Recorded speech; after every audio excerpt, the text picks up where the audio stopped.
Good morning. It is Monday the 17th of July. This is the Astro weather. I'm Andy, doing this in West Wales, and the time is around about 10 minutes to 9 in the morning. So this morning we find that things have changed a little bit in the heavens. Yesterday we had half moon, and yesterday the moon was just coming to the end of her time in the constellation of Aries.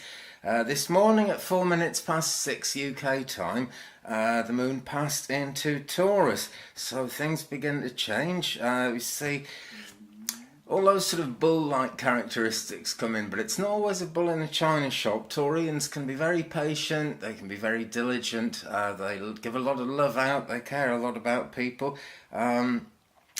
And when we've got a Taurus moon, it's good for occupations, anything you want to do that involves prolonged and persistent effort and really sort of getting your head around a thing. It's also quite good for complete rest, which is almost the opposite, isn't it? Good morning, Nora. Nice to see you. So under a Taurian moon, things are a little bit different. That all took place at 4 minutes past 6 this morning anyway. The moon at this moment is 44.3% full. It was 44.4 a second ago when I switched on. I thought that was a very good omen to have the angel numbers there like that. 44.3% waning crescent, and at this moment she is sextile Neptune. Sextile tends to be a very positive alignment, draws out the good. The conjuncts and the opposites are the difficult ones, but the trines and sextiles usually offer something good. And so the moon sextile Neptune, people may show more sensitivity now, intuition, insight, compassion. It all sort of goes with the Taurus moon thing really, and a little bit more intuition involved there as well. Now, good morning. In fact, Nia, nice to see you. We've got this live on Facebook, you see, so finding it all out. Let's have a look at spaceweather.com. Sunspot AR2666 has never really done anything much, and it looks to me as if it's about to vanish. It's right off on the, I think it's the western side of the sun now. But Sunspot AR2665 has really been causing some fun and games, and today we might possibly, well, there's actually very likely, because there's an 80% chance of minor G1 class geomagnetic storms, because we're moving through the wake of a coronal mass ejection that hit Earth's magnetic field yesterday and probably stirred things up a bit. Very difficult to say how, but I'm sure that has quite an effect. This morning the solar wind speed is 519.2 kilometers a second, which is pretty quick. She's getting fast again, so we probably feel some effects from that. And the density of the solar wind, 4.7 protons a cubic centimeter. Actually not very dense. Certainly nothing to worry about. It's never good to worry about these things. It's good to take them on and think about them, but it's never good to actually let it be a worry. Good morning, Maggie, because everything involved in this is all meant to be helping us along the way.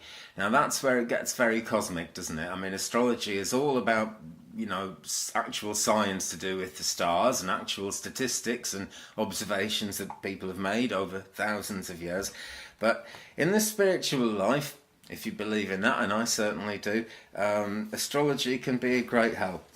And even the less positives, the Mercury retrogrades, things like that, always teach you.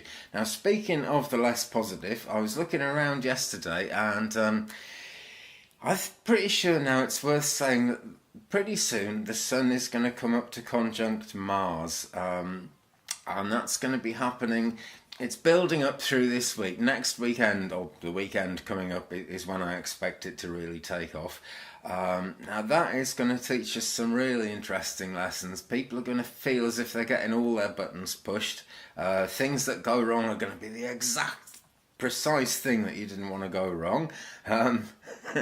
So basically, if you start feeling wound up, don't worry about things like Mercury retrograde. That is still, well, actually that's only about a week away as well. But this is something completely different. It's the Sun conjuncting Mars. Things are going to be volatile. All you can do is try and keep a measured sort of frame of mind as much as you can. That's really important, because the worst thing that happens in this sun conjunct Mars things, or the worst things that happen, always have something to do with how easy it is to say something you regret.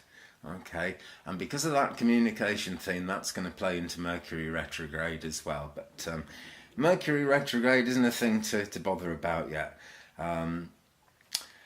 Let me see. Right, yeah, no, I've written it down really badly scribbled, so I'll leave it there. Well, thanks for joining me today. I hope that's been of some use to you, and I look forward to seeing you tomorrow. Adios.